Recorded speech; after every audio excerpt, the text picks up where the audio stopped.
खेती ऑर्ਡੀਨੈਂਸ ਦੇ ਜਿਹੜੇ 3 ਬਿੱਲ ਨੇ ਇਹ ਐਡੇ ਖਤਰਨਾਕ ਔਰ ਐਡੇ ਘਾਤਕ ਨੇ, ਇਸ ਤਰ੍ਹਾਂ ਇੱਕ ਦੂਏ ਨਾਲ ਜੋੜੇ ਨੇ। ਪਹਿਲਾਂ ਜਿਹੜਾ ਬਿੱਲ ਹੈ ਉਹ ਇਹਨਾਂ ਨੇ ਕੀ ਕਰਨਾ, ਮੰਡੀ ਬੋਰਡ ਤੋੜਨਾ, ਮੰਡੀਕਰਨ ਮਾਰਕੀਟ ਕਮੇਟੀਆਂ।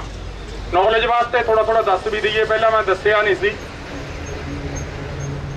ਜਿਹੜੀ ਆਪਣੀ ਦਾਣਾ ਮੰਡੀ ਹੈ ਉਹਦੇ ਨਾਲ ਇੱਕ ਮੰਡੀ ਖੁੱਲਣੀ ਹੈ, ਪ੍ਰਾਈਵੇਟ ਮੰਡੀ ਦਾ ਉਹਨੂੰ ਨਾਮ ਦੇਣਾ ਹੈ।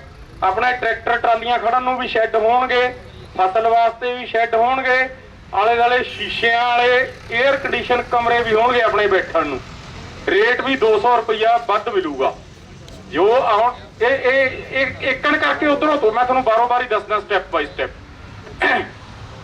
200 रुपया जिहड़ा वध देणगे वो भी इन्हां ने कोलों नहीं देना।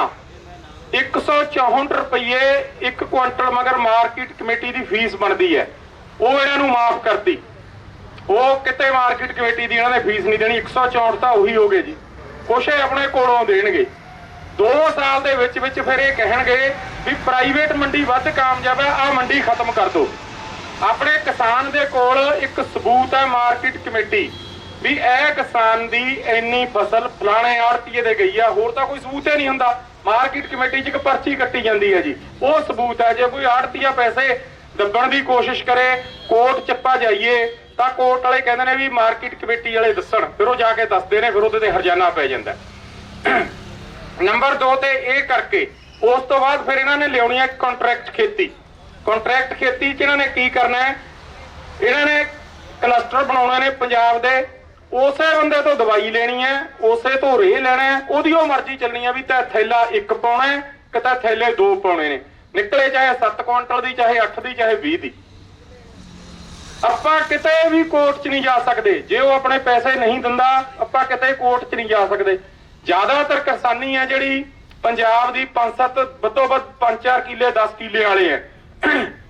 ਜੇ ਅਡਾਨੀ ਲੈ ਕੇ ਭੱਜ ਗਿਆ, ਆਪਣੇ ਕੋਲ ਤਾਂ ਬੰਬਈ ਜਾਣ ਜੋਗੇ ਪੈਸੇ ਵੀ ਨਹੀਂ ਹੋਣੇ ਵੀ ਉਹਦੇ ਕੋਲ ਉੱਥੇ ਜਾ ਕੇ ਉਹਨੂੰ ਦੱਸੀਏ। ਇਸ ਤਰ੍ਹਾਂ ਸਿਸਟਮ ਬਣਾ ਕੇ ਅਖੀਰ ਨੂੰ ਇਹਨਾਂ ਨੇ ਕਹਿਣਾ ਵੀ ਸਾਰਾ ਕੁਝ ਇਹਦੇ ਅਸੀਂ ਪੰਜਾਬ ਦੇ 4 ਕਲਸਟਰ ਬਣਾਤੇ, ਤੁਹਾਨੂੰ ਅਸੀਂ ਇੰਨੇ ਪੈਸੇ ਦੇਵਾਂਗੇ, ਠੇਕੇ ਤੇ ਲੈ ਲੈਣਗੇ। ਠੇਕੇ ਤੇ ਲੈ ਕੇ ਸਾਰੀਆਂ ਜ਼ਮੀਨਾਂ ਤੇ ਕਬਜ਼ਾ ਕਰ ਲੈਣਗੇ। ਇਸ ਧਰਤੀ ਨੂੰ ਇਹ ਦੱਬਣਾ ਚਾਹੁੰਦੇ ਨੇ, ਹੜੱਪਣਾ ਚਾਹੁੰਦੇ ਨੇ। ਇਹ ਬਹੁਤ ਹੀ ਗੰਭੀਰ ਗੱਲ ਹੈ, ਆਪਾਂ ਨੂੰ ਇਹਦਾ ਜਵਾਬ ਦੇਣਾ ਪੈਣਾ। ਪਰ ਇਹ ਮੀਡੀਆ ਦੇ ਜ਼ਰੀਏ ਇੱਕ ਗੱਲ ਮੈਂ ਅਡਾਨੀਆਂ ਨੂੰ ਦੱਸ ਦੇਣੀ ਚਾਹੁੰਦਾ ਕਿ ਤੁਸੀਂ ਹਵਾਈ ਜਹਾਜ਼ਾਂ 'ਚ ਘੁੰਮਦੇ ਹੋ, ਏਸੀਆਂ ਊਸੀਆਂ 'ਚ ਰਹਿੰਦੇ ਹੋ, ਉਹ ਕਿੱਥੇ ਪੰਗਾ ਨਾ ਲੈ ਲਿਓ। ਸਾਡੀ ਤਾਂ ਕੋਈ ਇੰਨੀ ਕੁ ਵੱਟ ਵੜ ਦਵੇ ਯਾਰ, ਅਸੀਂ ਗਰਦਨ ਵੜ ਦਿੰਦੇ ਹਾਂ, ਤੁਸੀਂ ਤਾਂ ਸਾਡੀ ਸਾਰੀ ਜ਼ਮੀਨ ਹੜੱਪਣ ਨੂੰ ਫਿਰਦੇ ਹੋ। ਇਸ ਕਰਕੇ ਇਹਨਾਂ ਨੂੰ ਚੇਤਾਵਨੀ ਵੀ ਦਿੰਦੇ ਆ ਕਿ ਪੰਜਾਬ ਵੱਲੋਂ ਮੂੰਹ ਨਾ ਕਰਨ, ਆਪਣੇ ਆਪ ਪਿੱਛੇ ਹਟ ਜਾਣ।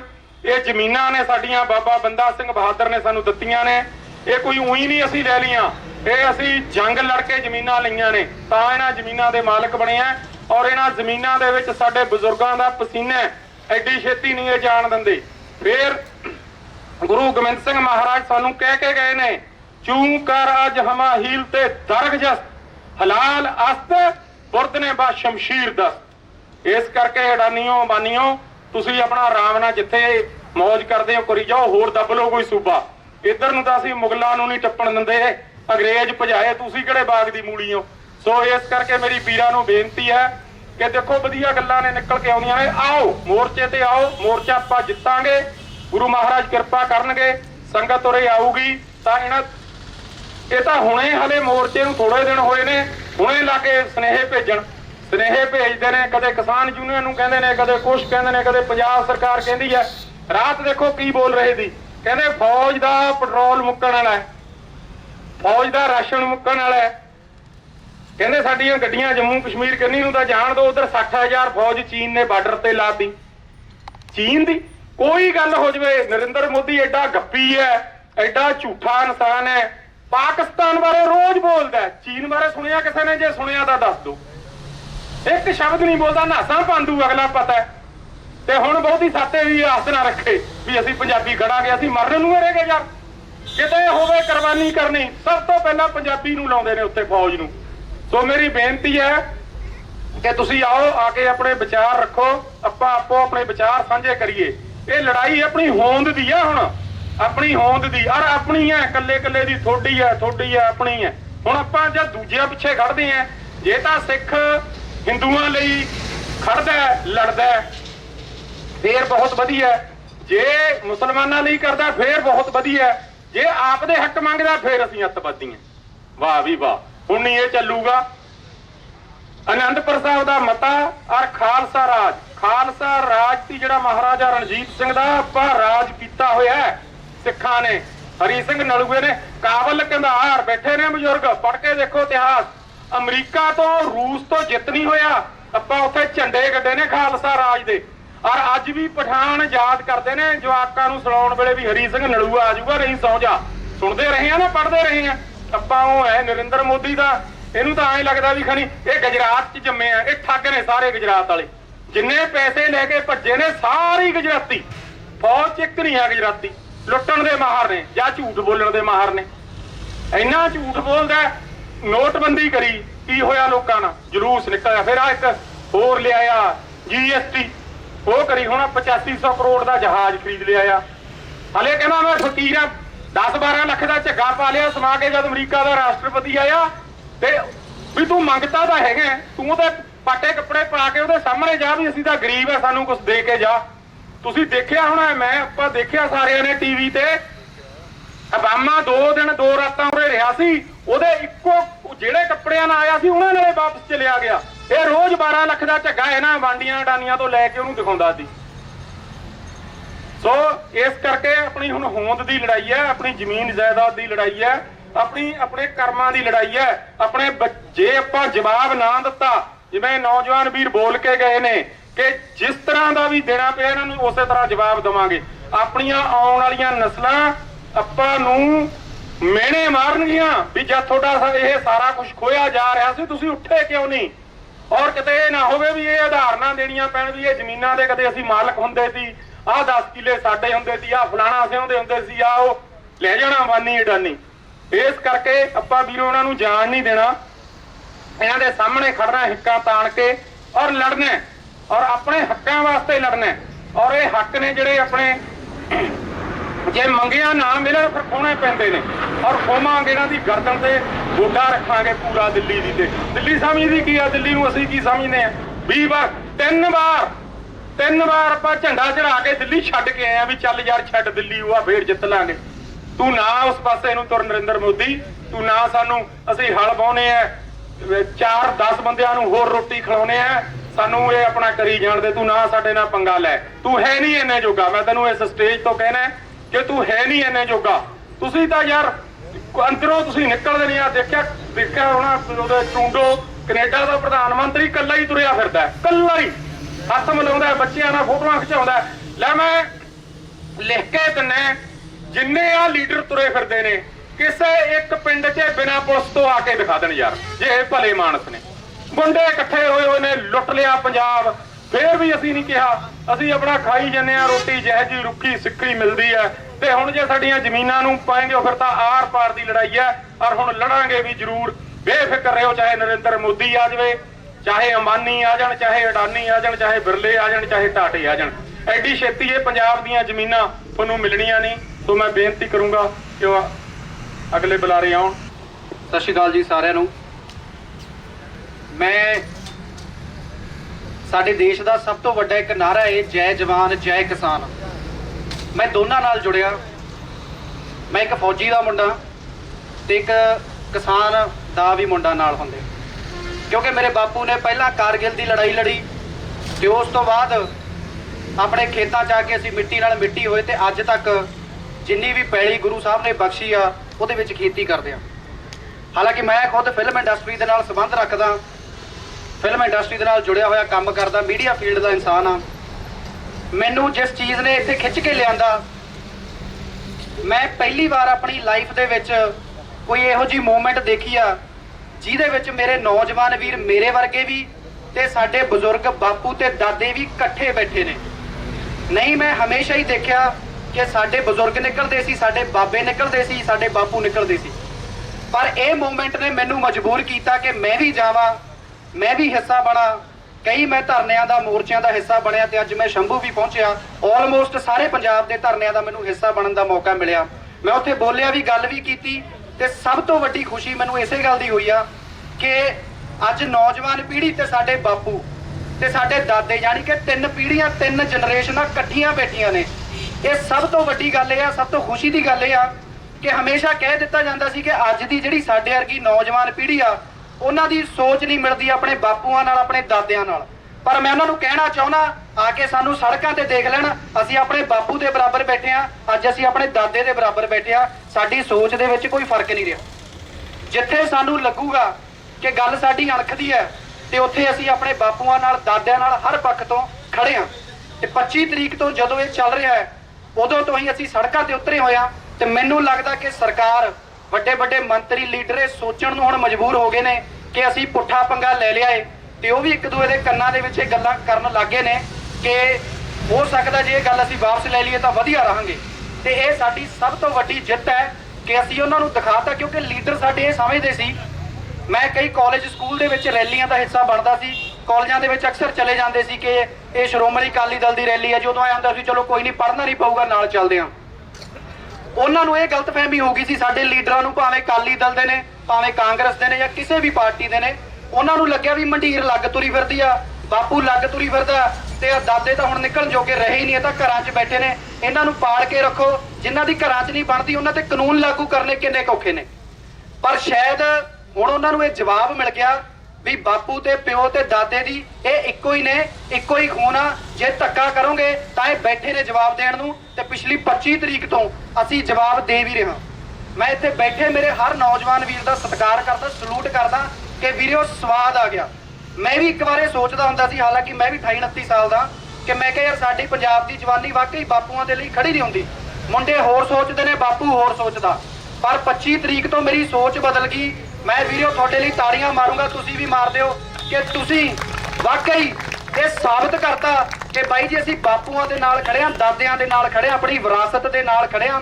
ਇਹ ਸਾਡੀ ਮਾਂ, ਇਹ ਧਰਤੀ। ਜੇ ਤੁਸੀਂ ਸਾਡੀ ਮਾਂ ਨਾਲ ਧੱਕਾ ਕਰੋਗੇ, ਸਾਡੀ ਖੇਤੀ ਨਾਲ ਧੱਕਾ ਕਰੋਗੇ, ਤਾਂ ਫਿਰ ਅਸੀਂ ਤੁਹਾਨੂੰ ਦੱਸਾਂਗੇ ਵੀ ਅਸੀਂ ਕੀ ਆ। ਤੇ 25 ਤਰੀਕ ਤੋਂ ਅਸੀਂ ਦਿੱਲੀ ਦੇ ਤਖਤ ਨੂੰ ਵਕਤ ਪਾਇਆ ਹੋਇਆ। ਉਹ ਵੀ ਸੋਚਦਾ ਹੋਊ ਮੋਦੀ ਵੀ ਇਹ ਕਿੱਥੇ ਪੰਗਾ ਲੈ ਲਿਆ ਮੈਂ। ਸੋ ਹੁਣ ਉਹ ਮੀਟਿੰਗਾਂ ਲਈ ਸਾਨੂੰ ਆਵਾਜ਼ਾਂ ਮਾਰਦਾ, ਸਾਨੂੰ ਬੁਲਾਉਂਦਾ ਕਿ ਆ ਜਾਓ ਗੱਲਬਾਤ ਕਰ ਲਈਏ।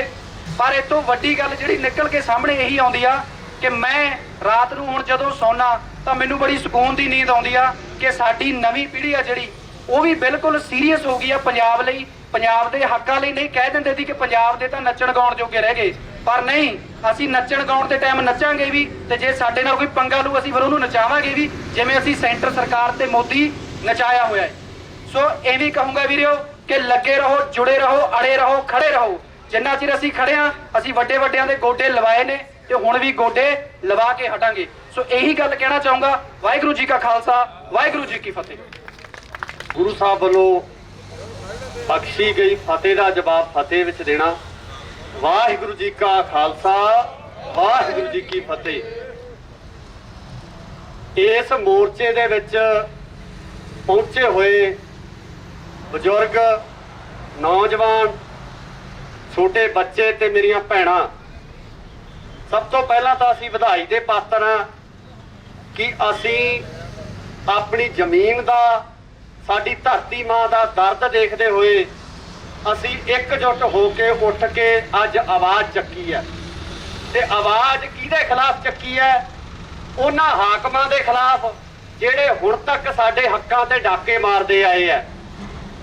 ਜੇ ਸ਼ਹੀਦੀਆਂ ਦੀ ਗੱਲ ਕਰੀਏ, ਜੇ ਕੁਰਬਾਨੀਆਂ ਦੀ ਗੱਲ ਕਰੀਏ, ਤਾਂ ਕੁਰਬਾਨੀਆਂ ਦੇਣ ਦੇ ਵਿੱਚ ਅਸੀਂ 90% ਤੱਕ ਆਪਦਾ ਹਿੱਸਾ ਪਾਇਆ। ਤੇ ਜਦੋਂ ਹੱਕਾਂ ਦੀ ਗੱਲ ਆਉਂਦੀ ਹੈ ਤਾਂ ਸਾਡੇ ਹੱਕਾਂ ਦੇ ਉੱਪਰ ਹਰ ਵਾਰ ਇਸ ਹਾਕਮ ਟੋਲੇ ਵੱਲੋਂ ਜਿਹੜਾ ਡਾਕੇ ਮਾਰਨੇ ਜਾਂਦੇ ਆ, ਸਾਨੂੰ ਇਨਸਾਫ ਤੱਕ ਨਹੀਂ ਦਿੱਤਾ ਜਾਂਦਾ।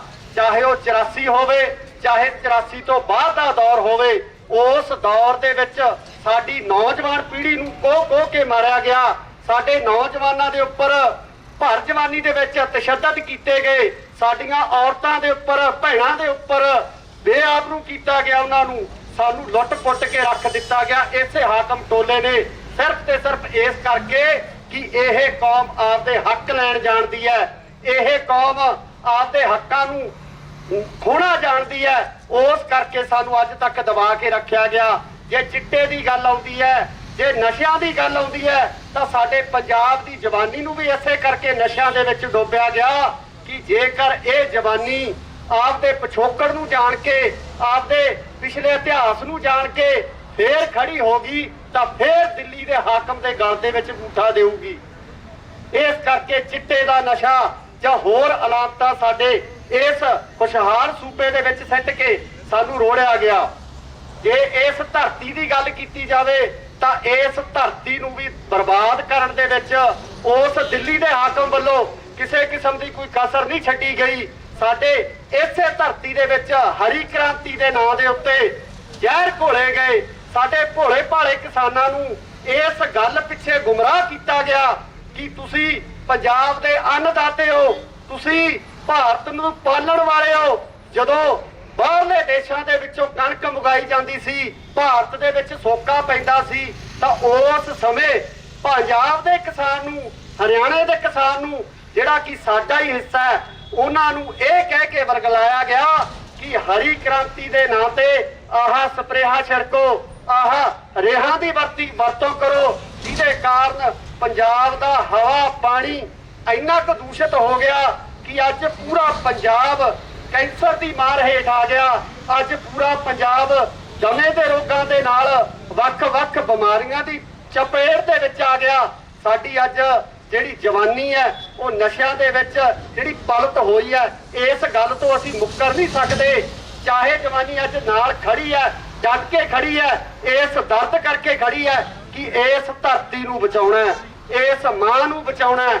ਉਸ ਕਰਕੇ ਅੱਜ ਜਵਾਨੀ ਹੈ ਜਿਹੜੀ ਅੱਜ ਜੋਸ਼ ਨਾਲ ਅੱਗੇ ਆ ਕੇ ਖੜੀ ਹੈ। ਸੋ ਮੈਂ ਗੱਲ ਕਰਨੀ ਚਾਹੁੰਦਾ ਕਿ ਇੱਥੇ ਸਰਕਾਰਾਂ, ਚਾਹੇ ਉਹ ਕਾਂਗਰਸ ਦੀ ਹੋਵੇ, ਚਾਹੇ ਉਹ ਭਾਜਪਾ ਦੀ ਹੋਵੇ, ਚਾਹੇ ਉਹ ਅਕਾਲੀ ਦਲ ਦੀ ਹੋਵੇ, ਇਹ ਕਿਸਾਨ ਦੀ ਦਰਦੀ ਨਹੀਂ ਹੈ, ਇਹ ਮਜ਼ਦੂਰ ਦੀ ਦਰਦੀ ਨਹੀਂ ਹੈ। ਇਸ ਬਿੱਲ ਦੀ ਜਿਹੜੀ ਹੋਂਦ ਹੈ ਉਹ ਤੁਹਾਨੂੰ ਦੱਸਣਾ ਚਾਹੁੰਦਾ ਹੈ ਕਿ ਇਸ ਬਿੱਲ ਦੀ ਹੋਂਦ ਹੈ ਜਿਹੜੀ ਇਹਦੀ ਨੀਂਹ ਹੈ, ਇਹ ਅੱਜ ਨਹੀਂ ਰੱਖੀ ਗਈ। 90 ਦੇ ਦਹਾਕੇ ਦੇ ਵਿੱਚ ਜਦੋਂ ਸਾਨੂੰ ਚੇਤਾ ਵੀ ਨਹੀਂ ਸੀ ਕਿ ਕੰਟਰੈਕਟ ਫਾਰਮਿੰਗ ਨਾਂ ਦੀ ਕੋਈ ਚੀਜ਼ ਆਊਗੀ। 90 ਦੇ ਦਹਾਕੇ ਦੇ ਵਿੱਚ ਜਦੋਂ ਮਨਮੋਹਨ ਸਿੰਘ ਫਾਈਨਾਂਸ ਮਿਨਿਸਟਰ ਸੀ ਭਾਰਤ ਸਰਕਾਰ ਦੇ ਵਿੱਚ, ਕਿਉਂਕਿ ਹਰੇਕ ਦੇਸ਼ ਨੂੰ ਚਲਾਉਣ ਵਾਸਤੇ ਵਰਲਡ ਬੈਂਕ ਤੋਂ ਕਰਜ਼ੇ ਲੈਣੇ ਪੈਂਦੇ ਆ, ਉਹਨਾਂ ਕਰਜ਼ਿਆਂ ਨੂੰ ਲੈਣ ਦੀ ਖਾਤਰ ਵਰਲਡ ਬੈਂਕ ਤੋਂ ਕੁਝ ਜਿਹੜੀਆਂ ਹਦਾਇਤਾਂ ਹੈ, ਉਹ ਕੁਝ ਜਿਹੜੀਆਂ ਸੁਝਾਅ ਹੈ ਉਹ ਦਿੱਤੇ ਜਾਂਦੇ ਆ। ਉਹਨਾਂ ਸੁਝਾਵਾਂ ਦੇ ਉੱਪਰ ਭਾਰਤ ਸਰਕਾਰ ਦੇ ਵਿੱਚ ਮਨਮੋਹਨ ਵੱਲੋਂ ਜਿਹੜੇ ਦਸਤਖਤ ਹੈ ਉੱਥੇ ਵਰਲਡ ਬੈਂਕ ਦੇ ਵਿੱਚ ਕੀਤੇ ਗਏ ਭਾਰਤ ਨੂੰ ਉਸ ਸਮੇਂ ਕਰਜ਼ਾ ਦਿਵਾਉਣ ਦੇ ਵਾਸਤੇ। ਤੇ ਉਸ ਕਰਜ਼ੇ ਦੀ ਜਿਹੜੀ ਸ਼ਰਤ ਸੀ, ਉਸ ਸ਼ਰਤ ਦੇ ਵਿੱਚ ਇਹ ਲਿਖਿਆ ਗਿਆ ਸੀ ਕਿ ਜਿਹੜੇ ਅਦਾਰੇ ਹੈ ਪੰਜਾਬ ਸਰਕਾਰ ਜਾਂ ਭਾਰਤ ਸਰਕਾਰ ਵੱਲੋਂ ਘਾਟੇ ਦੇ ਵਿੱਚ ਚੱਲਦੇ ਆ, ਉਹਨਾਂ ਅਦਾਰਿਆਂ ਨੂੰ ਬੰਦ ਕੀਤਾ ਜਾਊਗਾ, ਸਬਸਿਡੀਆਂ ਬੰਦ ਕੀਤੀਆਂ ਜਾਣਗੀਆਂ, ਕਿਸਾਨਾਂ ਨੂੰ ਦਿੱਤੀਆਂ ਜਾਣ ਵਾਲੀਆਂ ਸਹੂਲਤਾਂ ਉਹ ਖਤਮ ਕਰ ਦਿੱਤੀਆਂ ਜਾਣਗੀਆਂ। ਇਹਨਾਂ ਸ਼ਰਤਾਂ ਦੇ ਤਹਿਤ 90 ਦੇ ਵਿੱਚ ਉਹ ਜਿਹੜਾ ਪੈਸਾ ਭਾਰਤ ਦੇ ਵਿੱਚ ਆਇਆ ਸੀ। ਬਾਈ ਜੀ ਪਲੀਜ਼ ਬਾਈ ਜੀ ਬੇਨਤੀ ਹੈ, ਪਲੀਜ਼ ਕੰਸੈਂਟਰੇਸ਼ਨ ਭੰਗ ਹੁੰਦੀ ਹੈ। ਸੋ ਮੈਂ ਗੱਲ ਕਰ ਰਿਹਾ ਸੀ ਕਿ 90 ਦੇ ਦਹਾਕੇ ਦੇ ਵਿੱਚ ਉਸ ਸ਼ਰਤਾਂ ਦੇ ਤਹਿਤ ਭਾਰਤ ਨੂੰ ਕਰਜ਼ਾ ਦਿੱਤਾ ਗਿਆ। 90 ਤੋਂ ਅੱਜ 2020 ਤੱਕ ਆਉਂਦਿਆਂ ਨੂੰ ਕਾਂਗਰਸ ਦੀ ਸਰਕਾਰ ਵੀ ਰਹੀ, ਲੰਬਾ ਸਮਾਂ ਕਾਂਗਰਸ ਨੇ ਰਾਜ ਕੀਤਾ। ਇਸ ਬਿੱਲ ਨੂੰ ਲਾਗੂ ਕਰਨ ਦੀ ਜਾਂ ਇਹਨਾਂ ਸ਼ਰਤਾਂ ਨੂੰ ਲਾਗੂ ਕਰਨ ਦੀ ਉਹਨਾਂ ਦੀ ਹਿੰਮਤ ਨਹੀਂ ਹੋਈ, ਕਿਉਂਕਿ ਉਹ ਪੰਜਾਬ ਦੇ ਇਤਿਹਾਸ ਤੋਂ ਚੰਗੀ ਤਰ੍ਹਾਂ ਵਾਕਿਫ ਸੀ, ਪੰਜਾਬ ਦੇ ਜੋਸ਼ ਤੋਂ ਚੰਗੀ ਤਰ੍ਹਾਂ ਵਾਕਿਫ ਸੀ।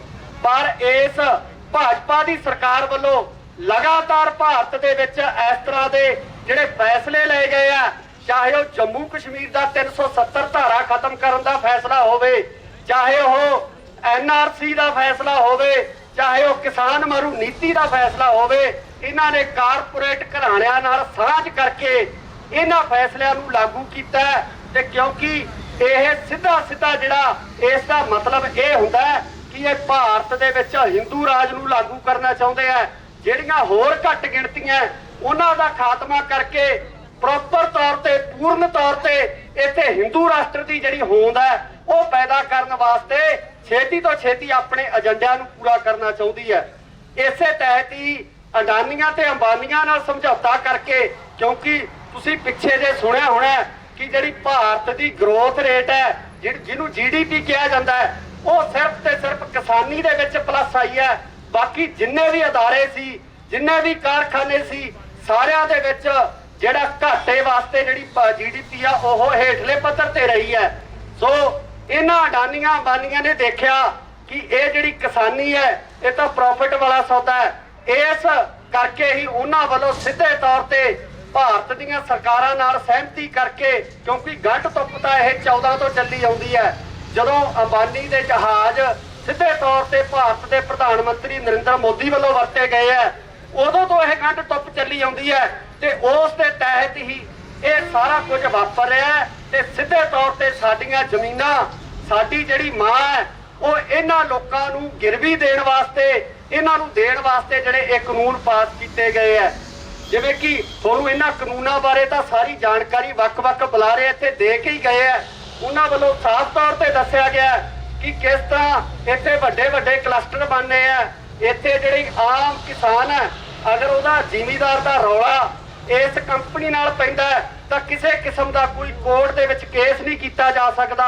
ਸਿਰਫ ਤੇ ਸਿਰਫ DC ਤੱਕ ਹੀ ਤੁਸੀਂ ਆਪਣੀ ਸ਼ਿਕਾਇਤ ਕਰ ਸਕਦੇ ਹੋ ਤੇ DC ਦਾ ਜਿਹੜਾ ਫੈਸਲਾ ਹੈ ਉਹ ਅੰਤਿਮ ਫੈਸਲਾ ਹੋਊਗਾ। ਉਸ ਤੋਂ ਅੱਗੇ ਤੁਹਾਨੂੰ ਕਿਤੇ ਅਪੀਲ ਦਲੀਲ ਤੁਹਾਡੀ ਕੋਈ ਨਹੀਂ ਹੈ, ਕੋਈ ਸੁਣਵਾਈ ਨਹੀਂ ਹੈ। ਕਿਸੇ ਕਿਸਮ ਦੀ ਫਸਲ ਹੈ ਜਿਹੜੀ ਇਹ ਤੁਹਾਡੇ ਤੋਂ ਬਚਵਾ ਸਕਦੇ ਆ। ਤੇ ਨਾਲ ਹੀ ਨਾਲ ਸਭ ਤੋਂ ਵੱਡੀ ਗੱਲ, ਸਾਡੇ ਆਪ ਦੇ ਖੇਤਾਂ ਦੇ ਵਿੱਚ, ਸਾਡੀ ਆਪ ਦੀ ਜ਼ਮੀਨ ਦੇ ਵਿੱਚ ਸਾਨੂੰ ਮਜ਼ਦੂਰਾਂ ਵਾਂਗ ਸਾਥੋਂ ਕੰਮ ਲਿਆ ਜਾਣਾ। ਸੋ ਸਭ ਤੋਂ ਵੱਡੀ ਗੱਲ ਜਿਹੜੀ ਇੱਥੇ ਇਹੀ ਹੈ ਕਿ ਇਸ ਬਿੱਲ ਦਾ ਵਿਰੋਧ ਕਰਨ ਵਾਸਤੇ ਸਾਰੀਆਂ ਹੀ ਜਥੇਬੰਦੀਆਂ ਪੂਰਨ ਤੌਰ ਤੇ ਡਟੀਆਂ ਹੋਈਆਂ। ਪੰਜਾਬ ਦੇ ਲੋਕ ਇਸ ਚੀਜ਼ ਵਾਸਤੇ ਜਾਗਰੂਕ ਆ ਕਿ ਅਸੀਂ ਆਪਣੀ ਜ਼ਮੀਨ ਨੂੰ, ਅਸੀਂ ਆਪਣੇ ਖੇਤਾਂ ਨੂੰ ਬਚਾਉਣਾ, ਜਿਹਦੇ ਕਾਰਨ ਲਗਾਤਾਰ ਵੱਖ-ਵੱਖ ਥਾਈਂ ਪੰਜਾਬ ਦੇ ਵਿੱਚ ਮੋਰਚੇ ਲੱਗ ਰਹੇ ਆ। ਸੋ ਉਸੇ ਤਰ੍ਹਾਂ ਹੀ ਇਹ ਜਿਹੜਾ ਮੋਰਚਾ ਇੱਥੇ ਵੀ ਲੱਗਿਆ ਹੋਇਆ, ਨੌਜਵਾਨ ਪੀੜ੍ਹੀ ਲਗਾਤਾਰ ਇਹਨਾਂ ਮੋਰਚਿਆਂ ਦੇ ਵਿੱਚ ਸ਼ਮੂਲੀਅਤ ਕਰ ਰਹੀ ਹੈ। ਇਹ ਬਹੁਤ ਖੁਸ਼ੀ ਦੀ ਗੱਲ ਹੈ ਕਿ ਅੱਜ ਪੰਜਾਬ ਦਾ ਨੌਜਵਾਨ ਜਾਗ ਚੁੱਕਿਆ ਹੈ, ਪੰਜਾਬ ਦਾ ਨੌਜਵਾਨ ਸਮਝ ਚੁੱਕਿਆ ਹੈ ਕਿ ਅਗਰ ਸਾਡੀ ਜ਼ਮੀਨ ਸਾਡੇ ਕੋਲ ਨਾ ਰਹੀ, ਅਗਰ ਸਾਡੇ ਖੇਤ ਸਾਡੇ ਕੋਲੇ ਨਾ ਰਹੇ ਤਾਂ ਅਸੀਂ ਕਿਹੜੀ ਗੱਲ ਤੇ ਮਾਣ ਕਰਾਂਗੇ, ਅਸੀਂ ਕਿਹਨਾਂ ਗੱਲਾਂ ਦੇ ਦਾਅਵੇ ਕਰਾਂਗੇ। ਸੋ ਵੀਰੋ, ਇਕੱਠੇ ਹੋ ਕੇ ਲੜਨਾ ਪੈਣਾ ਹੈ। ਜਿਸ ਤਰੀਕੇ ਨਾਲ ਜਿਹੜੇ ਵੀ ਜ਼ਿਲ੍ਹੇ ਦੀ ਡਿਊਟੀ ਇੱਥੇ ਲਗਾਈ ਜਾਂਦੀ ਆ ਪਹੁੰਚਣ ਦੀ, ਵੱਡੀ ਤੋਂ ਵੱਡੀ ਗਿਣਤੀ ਦੇ ਵਿੱਚ ਇੱਥੇ ਪਹੁੰਚਿਆ ਜਾਵੇ ਤਾਂ ਜੋ ਉਸ ਹਾਕਮ ਨੂੰ, ਦਿੱਲੀ ਦੇ ਹਾਕਮ ਨੂੰ ਪਤਾ ਲੱਗ ਸਕੇ ਕਿ ਅਸੀਂ ਹਜੇ ਜਿਉਂਦੇ ਆ, ਹਜੇ ਨੌਜਵਾਨ ਸਾਡਾ ਜਾਗਦਾ ਹੈ ਤੇ ਪੰਜਾਬ ਦੇ ਹੱਕਾਂ ਦੀ ਗੱਲ ਕਰਨੀ ਜਾਣਦਾ ਹੈ। ਜੇ ਅਸੀਂ ਦਿੱਲੀ ਦੇ ਅਸੀਂ ਕੇਸਰੀ ਨਿਸ਼ਾਨ ਚਲਾ ਸਕਦੇ ਆ ਤਾਂ ਹੁਣ ਵੀ ਦਿੱਲੀ ਕੋਈ ਬਹੁਤੀ ਦੂਰ ਨਹੀਂ। ਅੱਜ ਵੀ ਅਸੀਂ ਇਹਨਾਂ ਦਮ ਰੱਖਦੇ ਆ ਕਿ ਅੱਜ ਫੇਰ ਅਸੀਂ ਦਿੱਲੀ ਤੇ ਆਪਦਾ ਉਹੀ ਕੇਸਰੀ ਪਰਚਮ ਹੈ ਜਿਹੜਾ ਉਹ ਲਹਿਰਾ ਸਕਦੇ ਆ। ਸੋ ਇਹਨਾਂ ਗੱਲਾਂ ਨਾਲ ਇਹਨਾਂ ਗੱਲਾਂ ਨਾਲ ਹੀ ਮੈਂ ਫਤਿਹ ਦੀ ਅਰਜ਼ ਕਰਦਾ। ਵਾਹਿਗੁਰੂ ਜੀ ਕਾ ਖਾਲਸਾ, ਵਾਹਿਗੁਰੂ ਜੀ ਕੀ ਫਤਿਹ। ਸਤਿ ਸ਼੍ਰੀ ਅਕਾਲ ਜੀ, ਮੈਂ ਯੋਗੇਸ਼ ਗੁਰਨਾ ਤੇ ਕਾਫੀ ਦਿਨਾਂ ਤੋਂ ਚੱਲ ਰਹੇ ਸ਼ੰਭੂ ਧਰਨੇ ਦੇ ਉੱਪਰ ਅੱਜ ਆਪਾਂ ਪਹੁੰਚੇ ਹਾਂ। ਸੋ ਪਹਿਲੇ ਦਿਨ ਜਿਸ ਤਰ੍ਹਾਂ ਦਾ ਜੋਸ਼ ਸੀ ਅੱਜ ਵੀ ਉਸੇ ਤਰ੍ਹਾਂ ਦੀ ਕਾਇਮ ਆ। ਕਿਸਾਨ ਆਪਣੀ ਮੰਗ ਦੇ ਉੱਪਰ ਖੜੇ ਨੇ ਤੇ ਕਿਸਾਨਾਂ ਦੀ ਆਵਾਜ਼ ਹੁਣ ਸੈਂਟਰ ਸਰਕਾਰ ਦੇ ਕੰਨਾਂ ਤੱਕ ਪਹੁੰਚ ਚੁੱਕੀ ਹੈ ਤੇ ਉਹਨੂੰ ਸੋਚਣ ਲਈ ਤੇ ਝੁਕਣ ਲਈ ਮਜਬੂਰ ਕਰ ਦਿੱਤਾ ਹੈ। ਮੇਰੇ ਨਾਲ ਬਜ਼ੁਰਗ ਵੀ ਮੌਜੂਦ ਨੇ, ਨੌਜਵਾਨ ਵੀ ਮੌਜੂਦ ਨੇ। ਅਸੀਂ ਵੀ ਕਾਫੀ ਦੇਰ ਤੋਂ, ਜਦੋਂ ਤੋਂ ਇਹ ਸੰਘਰਸ਼ ਸ਼ੁਰੂ ਹੋਇਆ, ਨਾਲ ਜੁੜੇ ਹੋਏ ਹਾਂ ਤਾਂ ਕਿ ਸਰਕਾਰ ਦੇ ਕੰਨਾਂ ਤੱਕ ਪੰਜਾਬ ਦੇ ਕਿਸਾਨਾਂ ਦੀ ਜਿਹੜੀ ਆਵਾਜ਼ ਹੈ ਉਹ ਪਹੁੰਚਾ ਸਕੀਏ। ਸਭ ਤੋਂ ਪਹਿਲਾਂ ਮੇਰੇ ਇੱਕ ਨੌਜਵਾਨ ਵੀਰ ਨਾਲ ਗੱਲ ਕਰਾਂਗੇ ਕਿ ਸੰਘਰਸ਼ ਲੰਮਾ ਹੋ ਰਿਹਾ ਹੈ ਤੇ ਕੀ ਲੱਗਦਾ ਉਹਨਾਂ ਨੂੰ ਕਿ ਹੁਣ ਇਹ ਕਿਸ ਪਾਸੇ ਜਾ ਸਕਦਾ। ਸਤਿ ਸ਼੍ਰੀ ਅਕਾਲ ਵੀਰੇ। ਸਤਿ ਸ਼੍ਰੀ ਅਕਾਲ ਵੀਰ ਜੀ। ਤੁਸੀਂ ਕਾਫੀ ਦੇਰ ਤੋਂ ਹੁਣ ਆਪਾਂ ਸਾਰੇ ਲੱਗੇ ਹੋਏ ਹਾਂ, ਜੁੜੇ ਹੋਏ ਹਾਂ, ਕੀ ਲੱਗਦਾ ਤੁਹਾਨੂੰ ਇੱਕ ਨੌਜਵਾਨ ਹੋਣ ਦੇ ਨਾਤੇ ਵੀ ਆਪਣਾ ਇਹ ਸੰਘਰਸ਼ ਹੁਣ ਕਿੱਧਰ ਨੂੰ ਜਾ ਰਿਹਾ ਹੈ? ਵਾਹਿਗੁਰੂ ਜੀ ਕਾ ਖਾਲਸਾ, ਵਾਹਿਗੁਰੂ ਜੀ ਕੀ ਫਤਿਹ। ਬਿਲਕੁਲ ਵੀਰ ਜੀ, ਸੰਘਰਸ਼ ਬਹੁਤ ਹੀ ਵਧੀਆ ਰਾਹ ਤੇ ਚੱਲ ਰਿਹਾ ਆ। ਨੌਜਵਾਨ ਪੀੜ੍ਹੀ ਜਾਗਰਤ ਆ, ਉਹਨਾਂ ਨੂੰ ਪਤਾ ਆ ਉਹਨਾਂ ਨਾਲ ਧੱਕਾ ਹੋ ਰਿਹਾ ਆ। ਇਹ ਧੱਕਾ ਸਾਡੇ ਤੋਂ ਅੱਜ ਤੋਂ ਨਹੀਂ, ਇਹ ਬਹੁਤ ਚਿਰ ਤੋਂ ਪਹਿਲਾਂ ਤੋਂ ਸ਼ੁਰੂ ਹੋ ਚੁੱਕਾ। ਪਰ ਕਹਿੰਦੇ ਹੁੰਦੇ ਦੇਰ ਹੈ ਦਰੁਸਤ ਹੈ। ਹੁਣ ਸਾਰੇ ਨੌਜਵਾਨਾਂ ਨੂੰ ਸਮਝ ਆ ਗਈ ਆ ਵੀ ਜਿਹੜੇ ਸਾਡੇ ਬਜ਼ੁਰਗ ਆ ਜਿਨੀ ਪਹਿਲਾਂ ਆਪਣੇ ਸੰਘਰਸ਼ ਕੀਤੇ, ਵਿੱਢੇ ਸੀਗੇ ਜਾਂ ਕੀਤੇ, ਉਹਨਾਂ ਨੇ ਕਿਉਂ ਇਹ ਸ਼ੁਰੂ ਕੀਤੇ। ਜਦੋਂ ਕਹਿੰਦੇ ਹੁੰਦੇ ਖੁਦ ਤੇ ਪਵੇ ਤਾਂ ਉਦੋਂ ਹੀ ਬੰਦੇ ਨੂੰ ਆ, ਦੂਜੇ ਤੇ ਤਾਂ ਕੀ ਕਹਿੰਦੇ ਹੁੰਦੇ ਆ, ਜਾਨਵਰ ਵੀ ਰਿਪਲਾਈ ਕਰਦਾ। ਬੰਦਾ ਤਾਂ ਉਹ ਆ ਜਦੋਂ ਕਿਸੇ ਤੇ ਪੈਂਦੀ ਆ ਤਾਂ ਫਿਰ ਪਤਾ ਲੱਗਦਾ ਵੀ ਹਾਂ ਵੀ ਇੱਥੇ ਸਾਨੂੰ ਰਿਪਲਾਈ ਕਰਨਾ ਜ਼ਰੂਰੀ ਹੈ। ਤਾਂ ਹੁਣ ਖੁਦ ਤੇ ਜਦੋਂ ਪਈ ਹੈ ਤਾਂ ਹਰੇਕ ਨੂੰ ਉੱਠਣਾ ਹੀ ਪੈਣਾ ਆ। ਇੱਕ ਦੂਜੀ ਗੱਲ, ਦਿੱਲੀ ਸਰਕਾਰ ਵੱਲੋਂ ਹੁਣ ਇਹ ਸੰਦੇਸ਼ ਆ ਰਹੇ ਨੇ ਵੀ ਆਓ ਬੈਠੋ ਗੱਲਬਾਤ ਕਰਦੇ ਹਾਂ ਆਪਾਂ। ਤੁਹਾਨੂੰ ਲੱਗਦਾ ਵੀ ਹੁਣ ਉਹ ਆਪਣੇ ਪੱਖ ਦੀ ਕੋਈ ਗੱਲ ਕਰਨਗੇ? ਭਾਜੀ ਇਹ ਬਿਲਕੁਲ ਸੰਦੇਸ਼ ਆਉਣੇ ਸ਼ੁਰੂ ਹੋ ਗਏ ਆ ਵੀ ਗੱਲ ਕਰਨਗੇ, ਗੱਲ ਹੋਊਗੀ ਵੀ। ਜਿਹੜਾ ਪੰਜਾਬੀ ਆ ਇਹ ਸੰਘਰਸ਼ੀ ਆਪਣਾ ਇਸ ਲਈ ਆ ਵੀ ਜਿਹੜਾ ਆਪਣੇ ਨਾਲ ਧੱਕਾ ਹੋਇਆ ਆ, ਅਸੀਂ ਚਾਹੁੰਦੇ ਆ ਵੀ ਉਹਦੇ ਖਿਲਾਫ ਉਹਨਾਂ ਨੂੰ ਪਤਾ ਲੱਗੇ ਵੀ ਅਸੀਂ ਗੱਲ ਕਰ ਕੀ ਰਹੇ ਆ। ਹੁਣ ਸਾਡੇ ਜਥੇਬੰਦੀਆਂ ਜਿਹੜੀਆਂ ਮੂਹਰੇ ਸਾਡੇ ਆਗੂ ਨੇ, ਵਧੀਆ ਬੰਦੇ ਜਿੱਦਾਂ ਦੀਪ ਸਿੱਧੂ ਭਾਜੀ ਹੁਣਾਂ ਵਰਗੇ, ਠੀਕ ਆ, ਇਹ ਜਾਣਗੇ ਗੱਲ ਕਰਨਗੇ। ਬਿਲਕੁਲ ਅਸੀਂ ਸਾਡਾ ਮੇਨ ਮਕਸਦ ਹੀ ਇਹ ਆ ਵੀ ਜਿਹੜੀ ਸਾਡੀ ਆਵਾਜ਼ ਆ, ਜੋ ਸਾਡੇ ਨਾਲ ਧੱਕਾ ਹੋ ਰਿਹਾ ਆ, ਠੀਕ ਹੈ, ਇਹ ਪੰਜਾਬ ਦਾ ਕਿਸਾਨ ਇੱਕ ਕਹਿ ਲਓ ਵੀ ਪੂਰੇ ਇੰਡੀਆ ਨੂੰ 50% ਤੱਕ ਅਨਾਜ ਪੈਦਾ ਕਰਕੇ ਦਿੰਦਾ, ਤੇ ਜੇ ਸਾਡੇ ਨਾਲ ਹੀ ਭਾਜੀ ਧੱਕਾ ਹੋ ਰਿਹਾ ਆ ਤੇ ਉਹ ਕਹਿੰਦੇ ਕਿਸਾਨਾਂ ਲਈ ਬਿੱਲ ਬਣਾਤੇ ਭਾਜੀ, ਠੀਕ ਹੈ, ਕਿਸਾਨਾਂ ਲਈ 3 ਆਰਡੀਨੈਂਸ ਜਾਰੀ ਕਰਤੇ ਆ, ਠੀਕ ਹੈ। ਤੁਸੀਂ ਮੈਨੂੰ ਇੱਕ ਗੱਲ ਦੱਸ ਦਿਓ ਭਾਜੀ, ਤੁਸੀਂ ਮੈਨੂੰ ਕੁਝ ਦੇ ਰਹੇ ਆ, ਠੀਕ ਹੈ, ਮੇਰੀ ਫੇਵਰ ਚ ਮੈਨੂੰ ਕਰ ਰਹੇ ਆ, ਮੈਂ ਹੀ ਭਾਜੀ ਖੁਸ਼ ਨਹੀਂਗਾ, ਠੀਕ ਹੈ, ਤੇ ਕੁਛ ਨਾ ਕੁਛ ਤਾਂ ਦਾਲ ਚ ਕਾਲਾ ਹੀ ਆ, ਠੀਕ ਹੈ। ਜੋ ਵੀ ਇਹਦੇ ਵਿੱਚ ਹੈਗਾ ਆ, ਜੋ ਜੇ ਤੁਸੀਂ ਕਹਿੰਦੇ ਆ, ਸਰਕਾਰ ਕਹਿੰਦੀ ਆ ਵੀ ਇਹਦੇ ਵਿੱਚ ਕੋਈ ਇਦਾਂ ਦੀ ਗੱਲ ਨਹੀਂ ਗੀ, ਬਿਲਕੁਲ ਸਾਫ਼ ਆ। ਉਹ ਸੱਦਾ ਸਾਡੀਆਂ ਜੋ ਮੰਗਾਂ ਆ ਉਹਨਾਂ ਨੂੰ ਵਿਚਾਰਾਂ, ਜਿਹੜੀਆਂ ਗੱਲਾਂ ਆ ਉਹ ਭੱਜੀ ਕਿਉਂ ਫਿਰਦੀ ਅੱਜ ਤੱਕ, ਠੀਕ ਹੈ ਜੀ। ਜਦੋਂ ਦਾ ਸੰਘਰਸ਼ ਸ਼ੁਰੂ ਹੋਇਆ ਆ ਉਹ ਭੱਜੀ ਕਿਉਂ ਫਿਰਦੀ, ਉਹਨੂੰ ਪਹਿਲਾਂ ਹੀ ਚਾਹੀਦਾ ਸੀ ਵੀ ਹਾਂ ਵੀ ਇਹਨਾਂ ਮੁੱਦਿਆਂ ਤੇ ਸਾਨਾ ਖੁੱਲ੍ਹ ਕੇ ਗੱਲਬਾਤ ਕਰੇ। ਹੁਣ ਜੋ ਦੇਰ ਆਏ ਦਰੁਸਤ ਹੈ ਭਾਜੀ, ਇਹ ਗੱਲ ਤਾਂ ਕਰਨੀ ਪੈਣੀ ਆ ਜੀ। ਬਿਲਕੁਲ। ਸੋ ਮੇਰੇ ਨਾਲ ਸਾਡੇ ਬਜ਼ੁਰਗ ਮੌਜੂਦ ਨੇ, ਉਹਨਾਂ ਨਾਲ ਵੀ ਗੱਲ ਕਰਦੇ ਹਾਂ। ਸੰਦੇਸ਼ ਆਉਣੇ ਸ਼ੁਰੂ ਹੋ ਗਏ ਨੇ ਕਿ ਆਓ ਸਾਡੇ ਨਾਲ ਗੱਲਬਾਤ ਕਰੋ। ਤੁਹਾਨੂੰ ਲੱਗਦਾ ਵੀ ਹੁਣ ਸਰਕਾਰ ਦੀ ਨੀਤ 'ਚ ਕੋਈ ਫਰਕ ਪਿਆ ਹੋਊਗਾ, ਜਾਂ ਸ਼ਾਇਦ ਹੋ ਸਕਦਾ ਉਹਨਾਂ ਨੇ ਕੁਝ ਸਾਡੀ ਮੰਨਣ ਦੀ ਸੋਚੀ ਹੋਊਗੀ? ਕੀ ਲੱਗ ਰਿਹਾ ਤੁਹਾਨੂੰ ਵੀ ਇਹ ਸੰਦੇਸ਼ ਕਿਉਂ ਆਏ ਨੇ? ਦੇਖੋ, ਜਦੋਂ ਵੀ ਕੋਈ ਲੋਕ ਉੱਠ ਕੇ ਖੜੇ ਹੋ ਜਾਂਦੇ ਨੇ, ਉਹਨੂੰ ਲੋਕ ਰੋਹ ਨੂੰ ਦੇਖਦੇ ਹੋਏ ਫਿਰ ਉਹਨਾਂ ਨੇ ਗੱਲਬਾਤ ਦਾ ਜਿਹੜਾ ਮਨ ਬਣਾਇਆ ਲੱਗਦਾ। ਸਾਰਾ ਪੰਜਾਬ ਸੰਘਰਸ਼ ਦੇ ਰਾਹ ਤੇ ਤੁਰ ਪਿਆ। ਨੌਜਵਾਨ, ਬਜ਼ੁਰਗ, ਬੀਬੀਆਂ, ਮਾਤਾਵਾਂ, ਭੈਣਾਂ ਸਾਡੀਆਂ ਸਾਰੀਆਂ ਰੋਡਾਂ ਤੇ ਨਿਕਲੇ ਬੈਠੇ ਨੇ। ਸੋ ਸਰਕਾਰ ਨੂੰ ਮਜਬੂਰ ਤਾਂ ਹੋਣਾ ਹੀ ਪੈਣਾ, ਔਰ ਹੋਰ ਉਹਦੇ ਕੋਲ ਹੱਲ ਵੀ ਕੋਈ ਨਹੀਂ। ਕੀ ਕਰ ਸਕਦੀ ਆ ਉਹ? ਜਿਹੜੇ 3 ਆਰਡੀਨੈਂਸ ਬਣਾਏ ਨੇ ਕਿਸਾਨਾਂ, ਪਹਿਲਾਂ ਤਾਂ ਇਹ ਦੱਸੋ, ਏਸੀਆਂ 'ਚ ਬੈਠ ਕੇ ਬਾਬੂਆਂ ਨੇ ਬਣਾਤੇ, ਜਿਹੜੇ ਕਦੇ ਵੱਟ ਤੇ ਨਹੀਂ ਤੁਰੇ, ਜਿਨ੍ਹਾਂ ਨੂੰ ਕਿਸਾਨ ਦੇ ਦੁੱਖ ਦਾ ਨਹੀਂ ਪਤਾ, ਉਹਨਾਂ ਨੂੰ ਇਹ ਨਹੀਂ ਪਤਾ ਵੀ ਕਣਕ ਦਰਖਤ ਨੂੰ ਲੱਗਦੀ ਹੈ ਕਿ ਮਿੱਟੀ 'ਚ ਪੈਦਾ ਹੁੰਦੀ ਆ, ਉਹਨਾਂ ਨੇ ਬਣਾਏ ਨੇ ਘਸੇ ਸਿਰਾਂ ਵਾਲਿਆਂ ਨੇ। ਕੋਈ ਜ਼ਿਮੀਂਦਾਰ ਨਹੀਂ ਸੱਦਿਆ, ਕੋਈ ਜ਼ਿਮੀਂਦਾਰ, ਕੋਈ ਜੱਟਾਂ ਦਾ ਮੁੰਡਾ ਜਿਹੜਾ ਕੋਈ ਅਫਸਰ ਆ, ਉਹਦੀ ਕੋਈ ਰਾਏ ਨਹੀਂ ਲਏਗੀ। ਆਹ ਘਸੇ ਸਿਰਾਂ ਵਾਲੇ ਅੰਬਾਨੀ ਅਡਾਨੀ, ਜਾਂ ਇੱਕ ਹੋਰ ਆ ਪੁੱਠੀਆਂ ਛਾਲਾਂ ਮਾਰਨ ਵਾਲਾ ਰਾਮਦੇਵ, ਜਿਨ੍ਹਾਂ ਨੂੰ ਪਤਾ ਹੀ ਹੈ ਨਹੀਂ, ਉਹਨਾਂ ਤੋਂ ਪੁੱਛ ਕੇ ਤਾਂ ਬਿੱਲ ਬਣਾਏ ਨੇ। ਜੇ ਜ਼ਿਮੀਂਦਾਰ ਨੂੰ ਕਿਸੇ ਨੂੰ ਪੁੱਛਿਆ ਹੁੰਦਾ, ਪੰਜਾਬੀ ਨੂੰ, ਹਰਿਆਣੇ ਦੇ ਨੂੰ, ਤਾਂ ਉਹ ਦੱਸਦੇ ਵੀ ਭਾਈ ਆ ਆਏ ਨਹੀਂ, ਆਏ ਕਰ ਲਓ। ਹੁਣ ਵੀ ਕਰਵਾ ਕੇ ਛੱਡਾਂਗੇ, ਕੋਈ ਐਸੀ ਗੱਲ ਨਹੀਂ। ਸੰਘਰਸ਼ ਵਾਢੀ ਦਾ ਸੀਜ਼ਨ ਆ ਗਿਆ, ਆਪਾਂ ਜ਼ਿਮੀਂਦਾਰ ਸਾਰੇ ਭਰਾ ਆਪਾਂ ਵੀ ਬਿਜ਼ੀ ਹੋਣ ਜਾ ਰਹੇ ਹਾਂ। ਤੁਹਾਨੂੰ ਇਹ ਲੱਗਦਾ ਵੀ ਕਿਤੇ ਸ਼ਾਇਦ ਸੰਘਰਸ਼ ਤੇ ਅਸਰ ਨਾ ਹੋ ਜਾਵੇ, ਬਿਕੋਜ਼ ਆਪਣੀ ਫਸਲ ਵੀ ਆਪਾਂ ਸਾਂਭਣੀ ਆ? ਬਿਲਕੁਲ ਅਸਰ ਨਹੀਂ ਜੀ ਹੁੰਦਾ, ਸੰਘਰਸ਼ ਜਾਰੀ ਰਹੂਗਾ, ਫਸਲ ਵੀ ਬੀਜੀ ਜਾਊਗੀ। ਇਹ ਤਾਂ ਪਹਿਲਾਂ ਕਰੋਨਾ ਵੇਲੇ ਵੀ ਕਹਿੰਦੇ ਸੀ ਜੀਰੀ ਨਹੀਂ ਲੱਗਣੀ। ਇਸ 10 ਗੁਰੂਆਂ ਦੀ ਧਰਤੀ ਆ, ਜੀਰੀ ਵੀ ਲੱਗੀ, ਲੋਕਾਂ ਨੂੰ ਲੰਗਰ ਵੀ ਛਕਾਏ, ਆਪ ਵੀ ਛਕਿਆ, ਹੋਰਾਂ ਨੂੰ ਵੀ ਛਕਾਏ। ਜਦ ਇਹ ਦੇਸ਼ ਭੁੱਖਾ ਮਰਦਾ ਸੀ, ਅਸੀਂ ਇਹਨਾਂ ਨੂੰ ਜ਼ਿਆਦਾ ਅੰਨ ਪੈਦਾ ਕਰਕੇ ਦਿੱਤਾ। ਹਰੀ ਕ੍ਰਾਂਤੀ ਕਹਿੰਦੇ ਸੀ ਲੈ ਕੇ ਆਓ, ਜਦ MSP ਲਾਈ ਸੀ।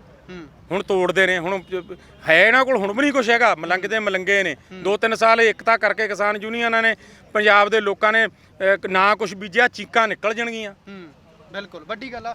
ਸੋ ਕਿਸਾਨਾਂ ਦਾ ਰੋਸ ਉਸੇ ਤਰ੍ਹਾਂ ਜਾਰੀ ਆ, ਤੇ ਵਾਕਈ ਜਾਰੀ ਰਹਿਣਾ ਵੀ ਚਾਹੀਦਾ ਜਦੋਂ ਤੱਕ ਹੱਕ ਨਹੀਂ ਮਿਲਦੇ। ਮੇਰੇ ਨਾਲ ਪਿੱਛੇ ਹੋਰ ਸਾਡੇ ਬਹੁਤ ਸਾਥੀ ਮੌਜੂਦ ਨੇ, ਜਿਨ੍ਹਾਂ ਨਾਲ ਆਪਾਂ ਗੱਲ ਕਰਦੇ ਹਾਂ। ਕੁਝ ਨੌਜਵਾਨ ਵੀਰ ਵੀ ਮੇਰੇ ਨਾਲ ਮੌਜੂਦ ਨੇ। ਤੁਹਾਨੂੰ ਕੀ ਲੱਗਦਾ ਵੀ ਆਪਣਾ ਸੰਘਰਸ਼ ਹੁਣ ਰੰਗ ਲਿਆਊਗਾ ਜਾਂ ਨਹੀਂ? ਹਾਂਜੀ ਬਾਈ, ਜ਼ਰੂਰ ਰੰਗ ਲਿਆਊਗਾ। ਹੁਣ ਨੌਜਵਾਨ ਸਾਰੇ ਉੱਠੇ ਆ, ਸਾਰੇ ਬਜ਼ੁਰਗ ਨਾਲ ਆ ਆਪਣੇ, ਇਸ ਕਰਕੇ ਸਰਕਾਰ ਨੂੰ ਮਜਬੂਰ ਹੋਣਾ ਪੈਣਾ ਆਪਣੇ ਨਾਲ। ਲੜਾਈ ਆਪਣੀ ਬਹੁਤ ਲੰਬੀ ਚੱਲਣੀ ਆ, ਪਰ ਸਾਨੂੰ ਖੜੇ ਰਹਿਣਾ ਚਾਹੀਦਾ ਲੜਾਈ ਤੇ। ਜੀ ਬਿਲਕੁਲ। ਕੁਝ ਹੋਰ ਨੌਜਵਾਨ ਬੈਠੇ ਨੇ। ਕੀ ਲੱਗਦਾ ਤੁਹਾਨੂੰ ਕਿ ਹੁਣ ਸਰਕਾਰ ਆਪਣੀ ਸੁਣੂਗੀ, ਮੰਨੂਗੀ, ਕਿਉਂਕਿ ਸੰਦੇਸ਼ ਆਉਣੇ ਸ਼ੁਰੂ ਹੋ ਗਏ ਨੇ?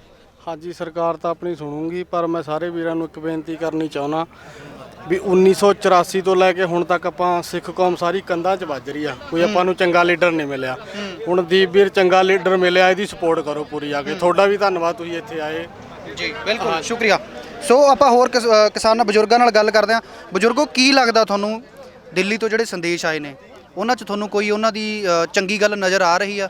ਲੱਗਦਾ ਵੀ ਸ਼ਾਇਦ ਉਹਨਾਂ ਦੇ ਮਨ 'ਚ ਹੁਣ ਕੋਈ ਫਰਕ ਪਿਆ ਹੋਊ ਤੇ ਸਾਡੇ ਵੱਲੋਂ ਮਾੜਾ ਮੋਟਾ ਝੁਕਣਗੇ? ਚੰਗੀ ਗੱਲ ਤਾਂ ਇਹ ਹੈ ਜੀ, ਸਾਡੇ ਜਿਹੜੇ ਮਤਲਬ ਸੰਘਰਸ਼ ਨੂੰ ਦੇਖ ਕੇ ਸਰਕਾਰ ਦੇ ਜਿਹੜੇ ਪੈਰਾਂ ਦੇ ਥੱਲੋਂ ਮਿੱਟੀ ਉਹ ਖਿਸਕ ਚੁੱਕੀ ਆ। ਉਹ ਸਾਡੇ ਨਾਲ ਗੱਲ ਜ਼ਰੂਰ ਕਰੂਗੀ। ਜੇ ਨਾ ਵੀ ਕਰੂਗੀ, ਅਸੀਂ ਦਬਦਬਾ ਪਾ ਕੇ ਮੋਦੀ ਦੇ ਗਲ 'ਚ ਹੱਥ ਪਾ ਕੇ ਨੌਜਵਾਨ ਵਰਗ ਤੇ ਮਜ਼ਦੂਰ ਵਰਗ, ਕਿਸਾਨ ਵਰਗ ਸਾਰਾ ਉਹਨੂੰ ਇਕੱਠਾ ਹੋ ਕੇ ਅਸੀਂ ਚੁੰਬੜਾਂਗੇ। ਉਹ ਕਿਵੇਂ ਨਹੀਂ ਮਜਬੂਰ ਹੋਊਗਾ? ਜਦੋਂ ਅਸੀਂ ਸੰਗੀ ਨੂੰ ਉਹਦੇ ਹੱਥ ਪਾਇਆ, ਉਹਦਾ ਭੱਜਿਆ ਫਿਰੂਗਾ। ਠੀਕ ਹੈ ਕਿ ਨਹੀਂ? ਅਸੀਂ ਆਉਣ ਵਾਲੀ ਜਨਰੇਸ਼ਨ ਨੂੰ ਵੀ ਕਹਿੰਦੇ ਆ, ਤੇ ਅਸੀਂ ਵੀ ਜਿੰਨੇ ਵੀ ਹੈ ਸਾਡੇ ਬਜ਼ੁਰਗ ਤਬਕਾ, ਸਾਰੇ ਹੀ ਮੋਦੀ ਦੇ ਗਲ 'ਚ ਹੱਥ ਪਾ ਕੇ ਉਹਨੂੰ ਸਾਡਾ ਜਿਹੜਾ ਸੰਘਰਸ਼ ਆ, ਜਿਹੜੇ ਸਾਡੇ ਤੇ ਕਾਲੇ ਕਾਨੂੰਨ ਮਤਲਬ ਇਹ ਨਰਸਿਮਹਾ ਰਾਓ ਤੇ ਮਨਮੋਹਨ ਸਿੰਘ ਵਰਗਿਆਂ ਦੇ ਇਹਨਾਂ ਨੇ ਮਤਲਬ ਅਮਲ 'ਚ ਲਿਆ, ਤਾਂ ਉਹਨਾਂ ਨੇ ਮਤਲਬ ਇਹ ਮਤਲਬ ਬਣਾਏ ਸੀ ਕਾਨੂੰਨ। ਇਹ ਇਸੇ ਕਰਕੇ ਸੀਗਾ ਵੀ ਸਾਡੀ ਨੌਜਵਾਨ ਵਰਗ ਨੂੰ ਤੇ ਮਜ਼ਦੂਰ ਵਰਗ ਨੂੰ, ਕਿਸਾਨ ਵਰਗ ਨੂੰ ਖਤਮ ਕਰਨ ਦੀ ਖਾਤਰ ਇਹ ਲਾਏ ਸੀਗੇ। ਤੇ ਜਿਹੜੇ ਆ ਸਾਡੇ ਨਸ਼ਾ ਸੀਗਾ, ਇਹ ਨਸ਼ਾ ਵੀ ਸਾਡਾ ਜਿਹੜਾ ਪੰਜਾਬ 'ਚ ਇਹ ਮਤਲਬ ਇਹਨਾਂ ਪਾਰਟੀਆਂ ਨੇ ਬਾੜਿਆ ਹੋਇਆ ਸੀਗਾ। ਇਹਨਾਂ ਦੇ ਪਾਰਟੀਆਂ ਜਿਹੜੇ ਲੀਡਰ ਸੀ ਉਹੀ ਵੇਚਦੇ ਸੀਗੇ ਤੇ ਉਲਟਾ ਸਾਡੇ ਨੌਜਵਾਨ ਵਰਗ ਨੂੰ ਬਦਨਾਮ ਕਰਦੇ ਸੀਗੇ। ਵੀ ਜਿਵੇਂ ਰਾਹੁਲ ਗਾਂਧੀ ਆਇਆ ਸੀਗਾ ਵੀ ਸਾਨੂੰ 70% ਮਤਲਬ 100 ਚੋਂ ਜਿਹੜੇ ਆ ਮਤਲਬ ਮੁੰਡੇ ਆ, ਨੌਜਵਾਨ ਵਰਗ ਆ, ਇਹ ਨਸ਼ੇੜੀ ਆ। ਨਸ਼ੇੜੀ ਕਿਉਂ ਨਹੀਂ? ਨਸ਼ੇੜੀ ਇਹ ਨਸ਼ਾ ਸਾਡੇ ਬੱਚਿਆਂ 'ਚ ਵੰਡ ਕੇ ਵੀ ਇਹ ਕਿਤੇ ਸਾਡੇ ਕਿਤੇ ਸੰਗੀ ਨੂੰ ਹੱਥ ਪਾ ਕੇ ਜਾਂ ਸਿਆਸਤ ਉੱਤੇ ਆ ਕੇ ਮਤਲਬ ਇਹ ਸਾਨੂੰ ਮਤਲਬ ਖੋਰਾ ਲਾਉਣਗੇ। ਅਸੀਂ ਤਾਂ ਇਹੀ ਕਹਿੰਦੇ ਆ ਵੀ ਜੇ ਸਾਡਾ ਇਕੱਠ ਲੋਹੇ ਦੀ ਲੱਠ, ਪਰ ਅਸੀਂ ਹਰੇਕ ਮੋਰਚਾ ਮਤਲਬ ਜਿੱਤਾ ਸੀਗਾ। ਜਿਵੇਂ ਅਸੀਂ ਸਾਡੇ ਭਗਤ ਸਿੰਘ ਇਹਨਾਂ ਨੇ ਮਤਲਬ ਰਾਜਗੁਰੂ ਸੁਖਦੇਵ ਵਰਗਿਆਂ ਨੇ ਬਾਹਰਲੇ ਮੁਲਕਾਂ ਜਾ ਕੇ ਉਦਮ ਸਿੰਘ ਵਰਗਿਆਂ ਨੇ ਗੋਰਿਆਂ ਨੂੰ ਮਤਲਬ ਉੱਥੇ ਖਤਮ ਕੀਤਾ, ਅਸੀਂ ਸੰਘਰਸ਼ ਕਿਉਂ ਨਹੀਂ ਜਿੱਤਾਂਗੇ? ਬਿਲਕੁਲ, ਹਾਂਜੀ ਹਾਂਜੀ ਇਹ ਜਿਹੜੇ ਸਨੇਹੇ ਆ ਰਹੇ ਆ ਇਹ ਸਾਰੀ ਡਰਾਮੇਬਾਜ਼ੀ ਹੈ ਜੀ। ਇੱਕ ਪਾਸੇ ਦਾ ਉਹਨਾਂ ਨੇ 8 ਮੈਂਬਰੀ ਕਮੇਟੀ ਬਣਾਤੀ, ਕਹਿੰਦੀ ਜਿਹੜੀ ਲੋਕਾਂ ਨੂੰ ਸਮਝਾਏਗੀ ਜੀ। ਇੱਕ ਪਾਸੇ ਕਿਸਾਨਾਂ ਨੂੰ ਸੁਨੇਹਾ ਦੇ ਰਹੇ ਨੇ, ਜਾਂ ਤਾਂ ਉਹ 8 ਮੈਂਬਰੀ ਕਮੇਟੀ ਨਾ ਬਣਾਉਂਦੇ, ਕਹਿੰਦੀ ਜਿਹੜੇ ਸਾਰੇ ਦੇਸ਼ 'ਚ ਕਿਸਾਨਾਂ ਨੂੰ ਸਮਝਾਏਗੀ। ਠੀਕ ਹੈ ਨਾ, ਇਹ ਸਾਰੀ ਡਰਾਮੇਬਾਜ਼ੀ ਹੈ ਕਿਉਂਕਿ ਇਹ ਜੁਮਲੇਬਾਜ਼ ਜੋ ਲੋਕ ਨੇ, ਇਹਨਾਂ ਨੇ ਜੁਮਲਿਆਂ ਦੇ ਵਿੱਚ ਕਿੱਡੇ ਕਿੱਡੇ ਜੁਮਲੇ ਪਹਿਲਾਂ ਨਹੀਂ ਸੁਣੇ। ਨੋਟਬੰਦੀ ਦਾ ਜੁਮਲਾ, ਠੀਕ ਹੈ ਜੀ, ਉਸ ਤੋਂ ਬਾਅਦ 15-15 ਲੱਖ ਦਾ ਜੁਮਲਾ। ਇਹ ਜਿਹੜਾ ਕਿਸਾਨਾਂ ਨੂੰ ਬੁਲਾਇਆ ਉੱਥੇ, ਇਹ ਵੀ ਜੁਮਲੇ ਦਾ ਇੱਕ ਨਾਟਕ ਹੈ। ਤੇ ਜੇ ਬੁਲਾਇਆ ਸੀ ਉਹਨਾਂ ਨੂੰ ਤਾਂ 8 ਮੈਂਬਰੀ ਕਮੇਟੀ ਜਿਹੜੀ ਦੇਸ਼ 'ਚ ਘੁਮਾਰੇ ਨੇ ਉਹਦੀ ਕੀ ਲੋੜ ਸੀ? ਫਿਰ ਕਿਸਾਨਾਂ ਨਾਲ ਗੱਲ ਕਰਦੇ, ਉਹਨਾਂ ਦਾ ਪੱਖ ਸੁਣਦੇ, ਜਿਹੜੀ ਕਸਰ ਸੀ ਉਹ ਸੈੱਟ ਕਰਦੇ। ਠੀਕ ਹੈ ਨਾ, ਤੇ ਇਹ ਸੰਘਰਸ਼ ਹੈ ਜਿਹੜਾ ਇਹ ਲੰਬਾ ਚੱਲਣਾ, ਇਹਨੇ ਇਦਾਂ ਨਹੀਂ ਮੰਨਣਾ ਹੈ ਮੋਦੀ ਨੇ। ਤੁਹਾਨੂੰ ਲੱਗਦਾ ਵੀ ਜੇ ਦਿੱਲੀ ਜਿਹੜਾ ਉਹਨਾਂ ਨੇ ਸੰਦੇਸ਼ ਜੋ ਵੀ ਭੇਜਿਆ, ਇਹ ਤਾਂ ਕੋਈ